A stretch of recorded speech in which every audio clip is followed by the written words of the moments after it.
Good morning. I'm Inji, and I work at the intersection of strategy, leadership, and learning. I spent my career moving between consulting, entrepreneurship, and large corporates. And this is Extra Shot, a podcast about small decisions, the kind that doesn't look dramatic in the moment, but quietly compounds over time, like an extra shot of coffee. So let's get into today's episodes. Let me start with a question. Have you ever bought a gym membership and then stopped going?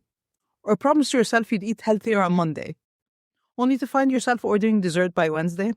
Or spend weeks procrastinating on something you knew was important?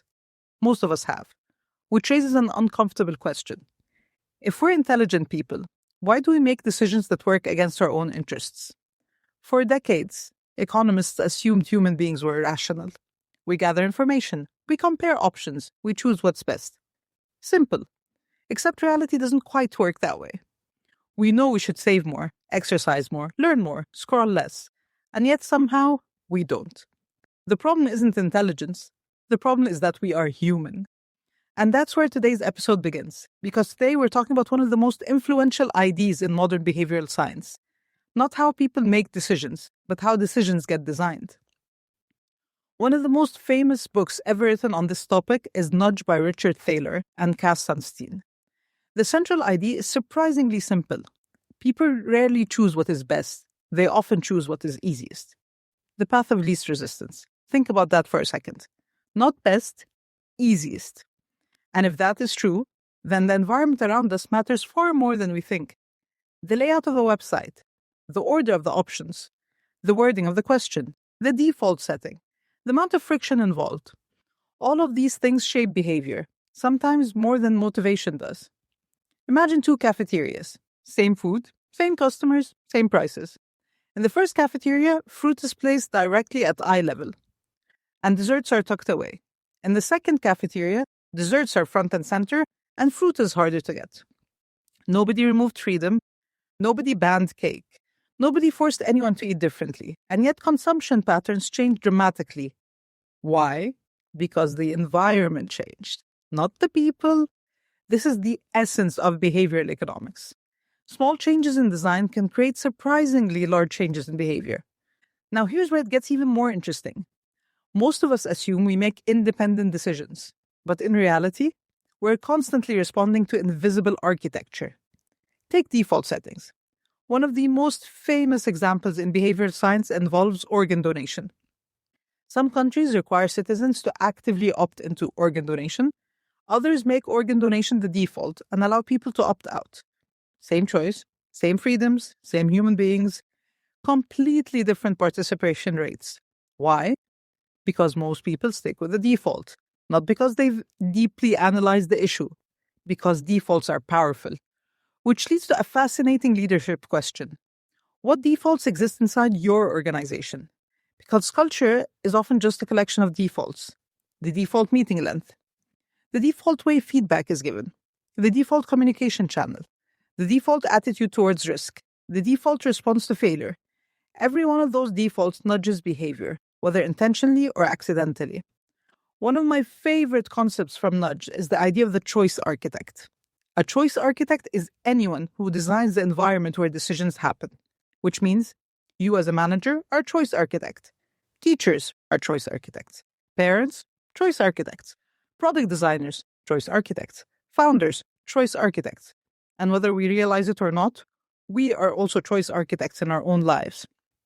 Every calendar invitation, every process, every dashboard, every incentive, every workflow designs behavior. The question is whether we're designing consciously. I learned this lesson years ago working on a learning and development initiative. At one point, we had a great training program. Strong content, excellent instructors, positive feedback. And yet participation wasn't where we wanted it to be. The easy assumption was that people didn't care about development. But that wasn't true. They cared.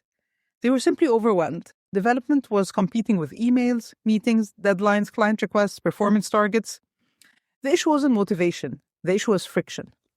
Once we redesigned the experience, made learning easier to access, made participation simpler, integrated learning into the flow of work, participation increased dramatically. Behavior changed.